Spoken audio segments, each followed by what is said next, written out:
Hello again, everybody. Welcome back to Adirondack Adventures. As you can see, the gear closet's open, and what I'm up to today is preparation for the very end of the winter hiking season. I'm trying to sneak in one last hike. It's basically the last week of winter hiking. It's mid-March 2025, and I got my eyes on Mount Colden for this weekend. Although the weather is a bit iffy, it's going to be windy and cold, but that's never stopped me before. What you need to do is prepare for the trail, prepare for the weather, prepare for the task at hand, which is Mount Colden. It's about 12 miles, and it's a pretty straightforward route. So the intention of this video is basically to serve as a bridge between my 10 essential winter hiking gear video that many people have found, and also my apparel layering system video. And I'm going to do a complete shakedown of my pack, what I have here packed for this next couple of days. And we're going to specifically go through each item.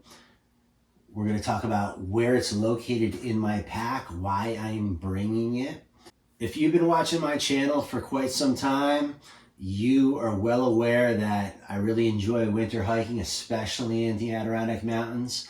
But winter hiking is much different than hiking in the warmer seasons. And if you don't have the proper gear, the proper layering system, and more importantly, sometimes the proper mindset and mental prep necessary to complete these mountains, then you could be walking yourself into a lot of trouble. This stuff can be risky just as it is. Many times we're out and we have the most wonderful hiking experience. It's a bluebird winter day. We have an amazing time. We're butt sliding. We're taking breaks. There's no wind. And sometimes we forget how close we are to a situation that is not what I just described, and it's more of a dire situation. So having the right gear for that time, if it were to arise, is really important. And also the proper mindset. It may not even be you. It may be your hiking partner one day that's injured, and it becomes an emergency situation. This video isn't necessarily about all the different contingencies that can happen when you're hiking, but it's more of just a winter preparation video. We're going to do a shakedown on my bag, and we're going to see what's in there. And I'm going to talk about what's there, why it's there, how accessible it is, why it's on the top of my pack, why it may be at the bottom of my pack. A lot of the stuff that I bring on my winter hikes, I never use. It's for the time when you least expect. So I don't bring winter shelter with me. That's one of my strategies. Some people would say it's not a really good idea, but I know where shelter is in the Adirondacks, and I bring extra layers. So if I were to have to spend an extended period outside, I have the layers. So instead of carrying a sleeping bag or a bivvy for that time, what I have is additional layers that play a role and are more versatile. I can interchange them when the weather conditions change. So that's how I prepare for my winter hikes, is having interchangeable layers that can serve as the extra insulation if I were to ever have to stay out maybe overnight. So let's talk first and foremost about the layers that are on my body, because they play a role in this whole thing. Because if they're on your body, they're not in your pack. And if they have to come off your body at some point, there needs to be space in your pack. And it has to go in a place where they're accessible. So if you're going back and forth from maybe a waterproof layer, or maybe that mid-insulative layer that you wear periodically, or maybe it's your puffy down coat that you put on for breaks so you don't lose a lot of body heat when you're taking your breaks. All those layers should be in a place where they're easy to grab. They should be easily identifiable as well. So a lot of my layers have distinctive coloration. So when I look in my pack, I see that color. I know what layer I'm grabbing. It's very easy. First of all, I know where it is in my pack, but also I know what color it is, so I can grab it very easily and identify what that layer is. So let's go through some of the things that are almost always on my body. And we'll start at the front here. And these are my lower extremities, so the things that I wear on my legs. And I have switched back and forth from different things that I do wear. But most recently, I've been using this Outdoor Research Prusik pant. It's like a rock climbing pant. It's basically, it doesn't get wet. The material is very synthetic. It handles moisture very well. And sometimes I beef it up with a mid-layer fleece polyester layer that I'll go underneath this. Or if it's really cold, I'll wear this heavyweight track pant, which is a very heavy duty track pant, and I'll beef it up with this mid fleece layer underneath it. If it's even colder, or moisture, precipitation, sometimes descending, I'm butt sliding, I'll put on a Gore-Tex pant that is here in the front pouch of my pack. We'll talk about that. And it's in the front pouch so that it's easily accessible. And if it's wet, I can grab it quickly. If I need to take it off because I'm overheating, I can put it away quickly. I don't have to open my pack.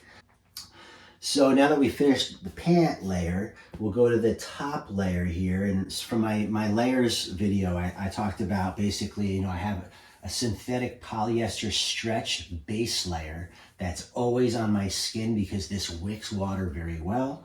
So this is the first thing, always. So this may be the only thing I'm wearing on a really warm day, but it's wicking the moisture away from my skin. As things get colder, I have a mid-weight fleece polyester layer that'll go over the top of this. It nests very well over the top of it. So this doesn't wick moisture very well, but it works really well as an insulative layer. And then after I get to that point, it becomes some of these other layers. So this is an Outdoor Research Vigor hoodie, which will usually become the next layer. And as things, if it's moist out, I'll have maybe a waterproof layer like my raincoat. If it's windy, I'll have a wind layer. This is the REI wind stopper layer. We've talked about these before.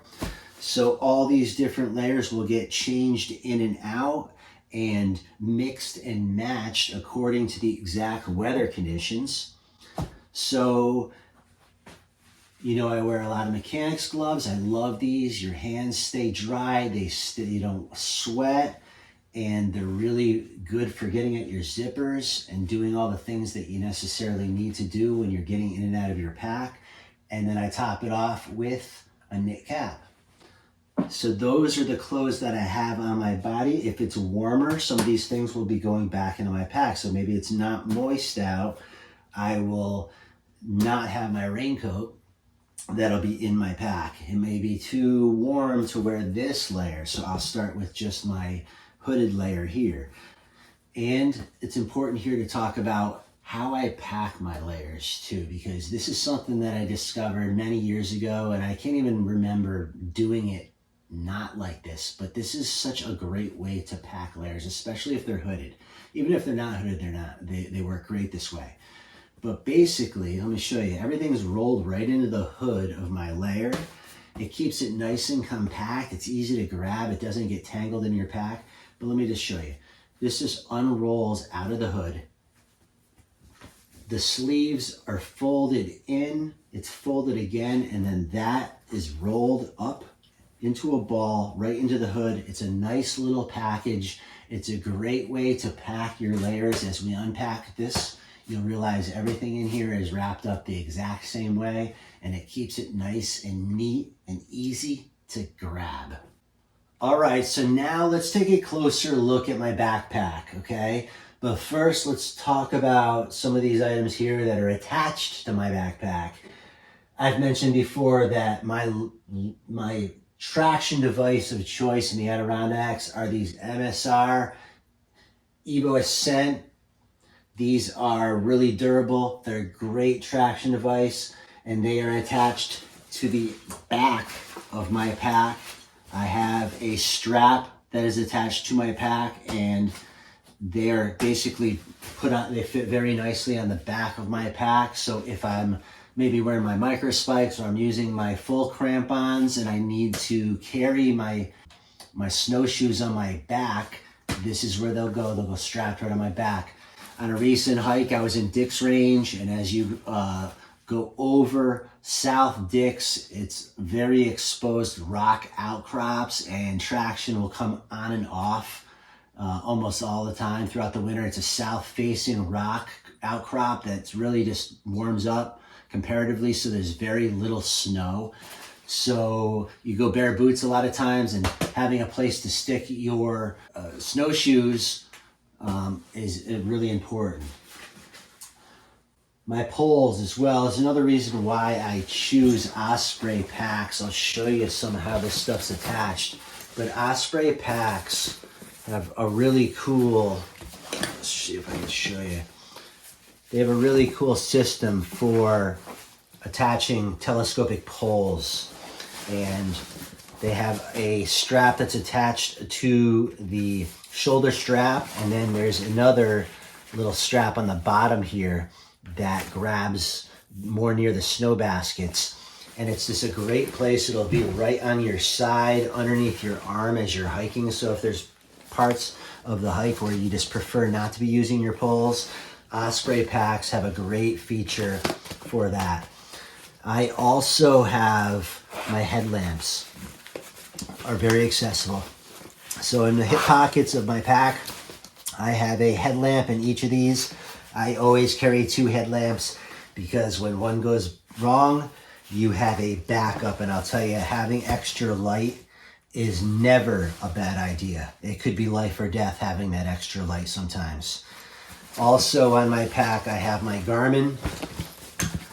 It's attached to the shoulder strap, and this is my SOS and communication device. It allows me to speak with my family and do some business while I'm away.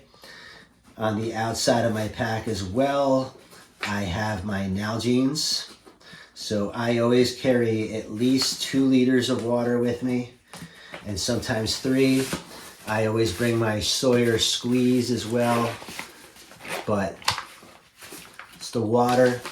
These insulators work really great, especially for this hike. It's going to be incredibly cold. Another tip, put the water in upside down, and even as it starts to freeze, it'll freeze from the bottom of your bottle first, right? And I'll tell you, if you're out cold enough, even with these insulators, your water will freeze. So having it freeze from the bottom up is a smart thing. So let's get some of this water out. You see, I like to keep my water in the side pockets. As I mentioned before, I have Gore-Tex, waterproof Gore-Tex pants in the outside pouch of my backpack, and also my outdoor research crocodile gaiters. These are almost always on my body when I leave for a hike. They keep me a lot warmer. So now that we've looked at some of the features of my Osprey pack, I should mention this is a 33-liter Osprey. And what I find for me is I need 30 plus liters for winter hiking. I have a 22-liter Osprey as well. It's a great summer bag, but it's not big enough for my winter hikes. And I would rather have more stuff with me for the winter than less. So for me, I do the 33-liter Osprey. It has this brain, which has a pocket on the inside. So let's just start on the top and go through my pack. I'll take the Garmin off. As I mentioned, Garmin InReach, great device, get yourself one. Let's go through the brain, and this stuff's in the brain because it's accessible for when I need it. So one thing I have right off the bat are my Gore-Tex overmitts. And in my overmitts, I have another pair of very thin gloves as well, and they're stored right in there. It keeps them dry, and having extra gloves, I'll tell you, always comes in handy. I'll go through 2-3 pairs of gloves, and you'll see I have some more inside also. So sometimes I never go through gloves. Sometimes I wear the same pair the entire day, but they're with me just in case. And these overmitts are really important. Keep your hands dry and keep them warm. Also in my brain, because it's going to be windy for this hike, I have my goggles really accessible, and I have a balaclava or face mask. Both of these are really important. I'll be wearing these for sure. It looks like 30, 40 mile an hour winds expected for this hike, so having eye protection and face protection is a must. So we've gone through all the items on the outside of my pack. Let's start to dig into my pack a little bit. And the next thing, obviously, is for accessibility. This is my Sawyer squeeze, so my water filtration. Having filtration with you is definitely an important aspect. And I also have some basic first aid in here, which is just some Band-Aids, some ibuprofen. I carry some antacids if something goes wrong, if you start to feel a little upset stomach. They also work great if you're cramping. The calcium and the magnesium found in just the regular kind of Tums is great when you start to hit the wall. It gives you a little bit of extra juice, and it will help prevent or avoid cramping. So carrying some of that with you is definitely a good idea. Let's go into the pack now.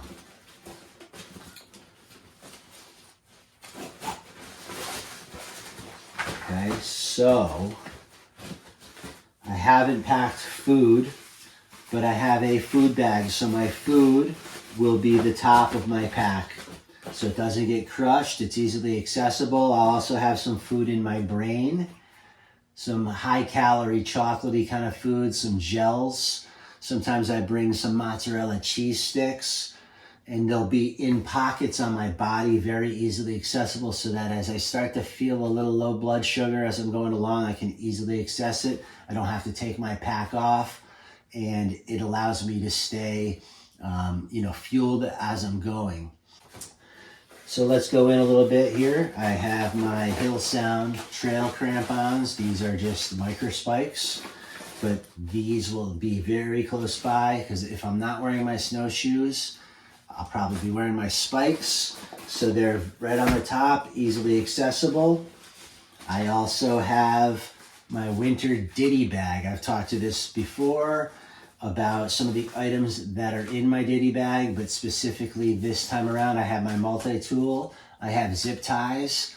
I have some bread bags. We'll talk about that. If your shoes get wet, your socks get wet, and your boots are soaked. Say you step in a 12-inch stream and it goes over your boot, into your boot, and you're soaked, your socks are soaked.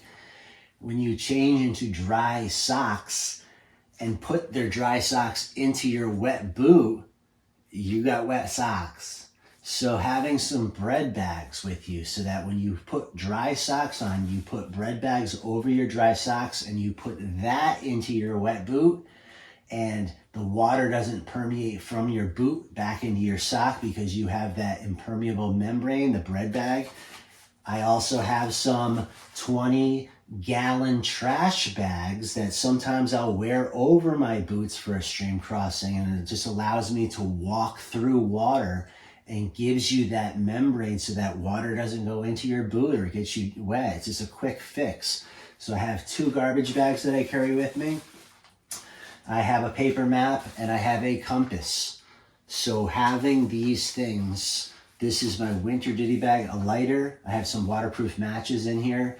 So it's kind of half emergency, half fix it up if my snowshoe were to break or something. I have the tools and the materials necessary to fix it. Oh, I just reminded myself, I also have a spare snowshoe strap in here as well, because you will break a snowshoe strap at some point. This is my electronics bag. So I have a battery backup. I have the capability to charge my telephone. I can charge my SOS device. I have the cords necessary. I also obviously film my hikes and document my hikes. So I have some backup batteries for my GoPro and different things like that. Next thing, easily accessible, but this is my full 10-point crampons. This is the Black and Diamond strap-on contact full crampon. These come out once or twice a year. You get a big long ice flow, or maybe you have to go up a little bit more vertical. The snowshoe's not going to work. having full crampons in the Adirondacks is definitely something that you should not sleep on. So those are my full crampons. All that stuff is at the top of my bag because you may need to get it periodically. It's one of the filtration for your water, your microspikes, traction, different traction, change of battery for your camera. Your phone might be dying.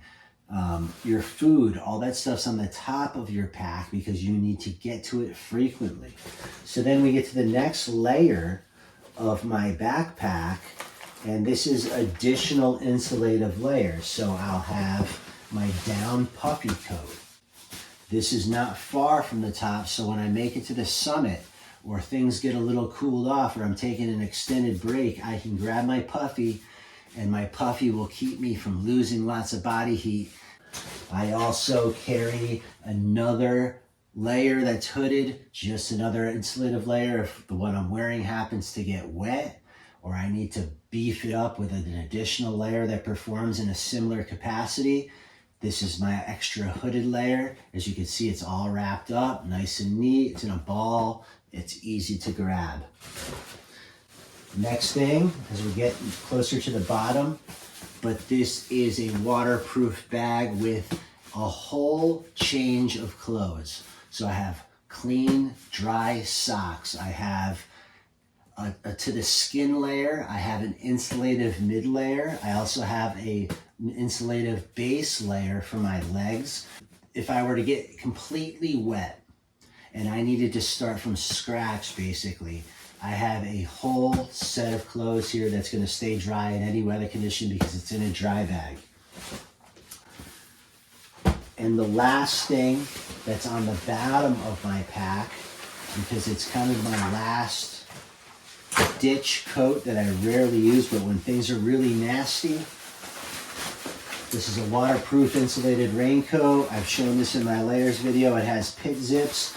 This would be the layer that I put on over every single other layer if I had to spend the night outside. It's also hooded, and it's a waterproof layer, so it sits on the bottom of my backpack. So as I set my backpack down on the snow throughout the day, this is on the bottom of my pack. It keeps things a little bit drier.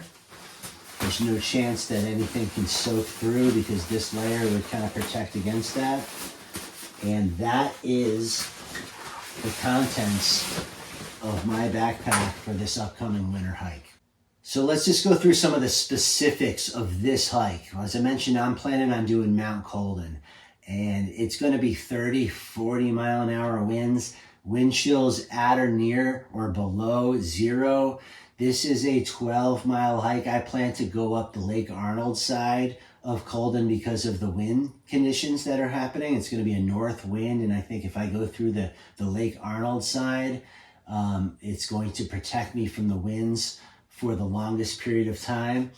So let's just recap quickly about the most important aspects for winter hiking and packing for winter hiking. And first and foremost, choose and pack the right gear, which means you have to have the right gear too.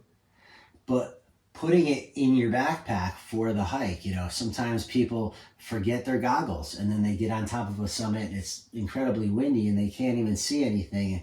Just having that goggles could be the make or break difference for a hike. Obviously, know how to use your gear and your layering system. Avoid extra sweating. They say, be bold, start cold, and that's definitely what I do. When I leave my car, I'm cold almost all the time, knowing that 10 or 15 minutes later, my body temperature is going to be warm, and I won't have to shed a layer 10 or 15 minutes later. What I'll do is I'll work my body temperature up to the temperature that I feel comfortable at, instead of feeling comfortable when I'm not moving, and 10 or 15 minutes later, I have to shed a layer, find a place in my backpack, and I may even have precipitated in that time, which defeats my layering system. So start cold, but have the layers and the traction necessary at the top of your pack so that when the time comes, you can switch out of snowshoes. You can put your micro spikes away and put snowshoes on. You have that layer with a hood, or you have your knit cap, or the waterproof glove layer so that your hands don't get wet as you start to do rock scrambles. All those things have to be considered. Taking breaks. In the winter, take frequent breaks. That's my tip. Take breaks, eat and drink a lot, and use those breaks effectively so that you switch out your layers. So every half hour or so, take a short little break. Take your pack off, adjust your layers, tuck things in if you need to, remove a layer, switch them, mix and match them a little bit differently. Have a snack. Have snacks available on your body so you can eat while you're moving as well. And lastly, mental preparation for the route itself, right? So knowing what the weather is, check the weather frequently, check a week out, check 3 days out, check the day before, check the day of, see if the weather's changing. And most importantly, make sure you're checking the right weather sources, because if you're checking just your local AccuWeather, say you put in Keene, New York, you're gonna get the weather in Keene, but really you're more interested in the weather at the summits. So use the National Weather Service Mountain Point forecast, use the NOAA. There's a NOAA website that's really useful.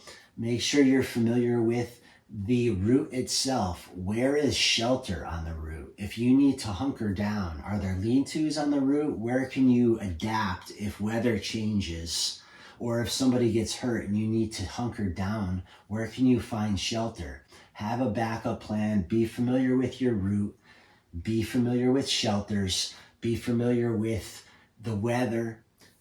The more mental preparation you do, the better off you're going to be, so that when things start to change and things start to go south, you don't panic and you know exactly what you're going to do as the conditions change. All right, guys, I hope you got something out of this video. I wanted to keep this video short, but I wanted it to be practical too. You know, it's one of my beliefs that the best gift you can give anybody is useful information. Information they can act on, information that after they acquire, they have the ability to change their life in a certain way, or adapt their life in a certain way. Once again, thanks so much for watching Adirondack Adventures. Always remember to give me a like if you enjoy this content. Don't forget to subscribe. A lot of you guys haven't subscribed. And remember to stay tuned, because there's a lot more coming.